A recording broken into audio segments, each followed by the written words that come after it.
നമസ്കാരം. ഞാനിന്നൊരു ലഡുവിൻ്റെ റെസിപ്പിയുമായിട്ടാണ് വന്നിരിക്കുന്നത്. ബേക്കറിയിൽ കിട്ടുന്ന ചുമന്ന ലഡുവാണ് ഞാനിന്നിവിടെ ഉണ്ടാക്കാൻ പോകുന്നത്. അതിനുവേണ്ടി ഞാനിവിടെ 2 കപ്പ് കടലമാവാണ് എടുക്കുന്നത്. ഇത് നല്ല ടേസ്റ്റി ആയിട്ടുള്ള ലഡുവാണ്.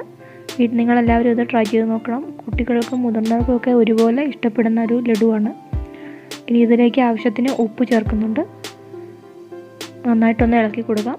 ഇനി നമുക്ക് ആവശ്യത്തിന് വെള്ളവും ചേർത്ത് നല്ലൊരു കുഴമ്പ് രൂപത്തിലാക്കി ഇത് കുഴച്ചെടുക്കണം. ഇതിൻ്റെ കട്ടയെല്ലാം നല്ലപോലെ ഉടയണം. നമുക്കിത് നല്ലപോലെ ഇളക്കി കൊടുക്കാം. ഇപ്പോൾ നമ്മുടെ ബാറ്റർ റെഡി ആയിട്ടുണ്ട്. ഇനി ഞാൻ കളറിന് വേണ്ടി ഇവിടെ കുറച്ച് ഫുഡ് കളർ ആഡ് ചെയ്യുന്നുണ്ട്.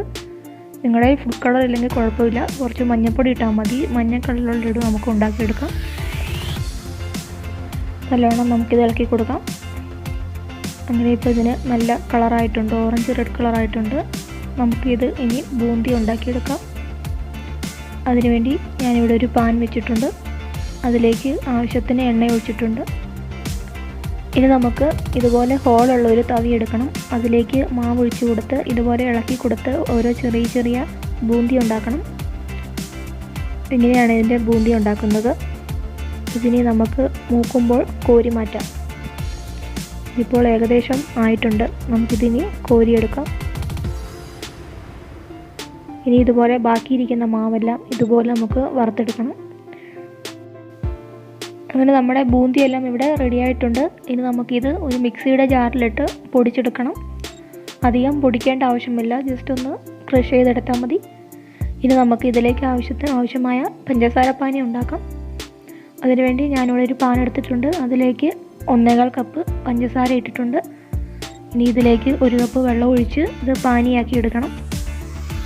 ലോ ഫ്ലെയിമിലാണ് ഞാനിത് ചെയ്യുന്നത്. ഇപ്പോൾ നമ്മുടെ പഞ്ചസാരയെല്ലാം നല്ലവണ്ണം അലത്തിയിട്ടുണ്ട്. ഇനി നമുക്കിതിലേക്ക് കുറച്ച് ഏലക്കാപ്പൊടി ചേർക്കാം. എന്നിട്ട് നന്നായിട്ടൊന്ന് ഇളക്കി കൊടുക്കാം. ഇനി കളറിന് വേണ്ടി കുറച്ച് ഫുഡ് കളർ ഞാനിവിടെ ചേർക്കുന്നുണ്ട്. ഇപ്പോൾ നമ്മുടെ പാനി ഇവിടെ റെഡി ആയിട്ടുണ്ട്. നമുക്ക് ഇതിലേക്ക് പൊടിച്ചു വെച്ചിരിക്കുന്ന ബൂന്തി ചേർക്കാം. ഇത് നല്ലവണ്ണം ഇളക്കി കൊടുക്കണം. ഇപ്പോൾ നിങ്ങൾക്ക് തോന്നും ഇതിൽ പഞ്ചസാരപ്പാനി കൂടുതലാണെന്ന്. അത് കുഴപ്പമില്ല. കുറച്ച് നേരം വെച്ച് കഴിയുമ്പോൾ ഇതിൻ്റെ പാനിയെല്ലാം അലത്ത് സെറ്റായി വരും. നമുക്ക് ഇത് നല്ലവണ്ണം ഒന്ന് ചൂടാക്കി എടുക്കണം. ഇനി നമുക്ക് ഇതിലേക്ക് ആവശ്യമായ കുറച്ച് നെയ്യ് ചേർക്കാം. നല്ലവണ്ണം ഇളക്കി കൊടുക്കാം. ഇപ്പോൾ നമ്മുടെ പഞ്ചസാരപ്പാനി കുറുകി വന്നിട്ടുണ്ട്. ഇനി നമുക്കിതിലേക്ക് കുറച്ച് അണ്ടിപ്പരിപ്പ് വറുത്ത് വെച്ചതിടാം. ഇതും കൂടി നല്ലവണ്ണം മിക്സ് ചെയ്തെടുക്കാം. ഇപ്പോൾ പഞ്ചസാരപ്പാനി എല്ലാം നല്ലവണ്ണം പറ്റിയിട്ടുണ്ട്. ഇനി നമുക്കിത് ഒരു 10 മിനിറ്റോളം റെസ്റ്റ് ചെയ്യാൻ വെക്കാം. അന്നേരം ഇതിൻ്റെ വെള്ളമയം എല്ലാം പോയി നല്ല സെറ്റായിട്ട് വരും.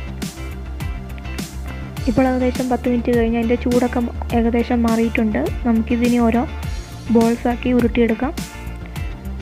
അങ്ങനെ നമ്മുടെ സ്വാദിഷ്ടമായ ലഡു ഇവിടെ റെഡി ആയിട്ടുണ്ട്. നിങ്ങളെല്ലാവരും ഇത് ട്രൈ ചെയ്ത് നോക്കണം. ഈ വീഡിയോ ഇഷ്ടപ്പെട്ടാൽ ലൈക്ക് ചെയ്യണം, ഷെയർ ചെയ്യണം, സബ്സ്ക്രൈബ് ചെയ്യണം. Thanks for watching.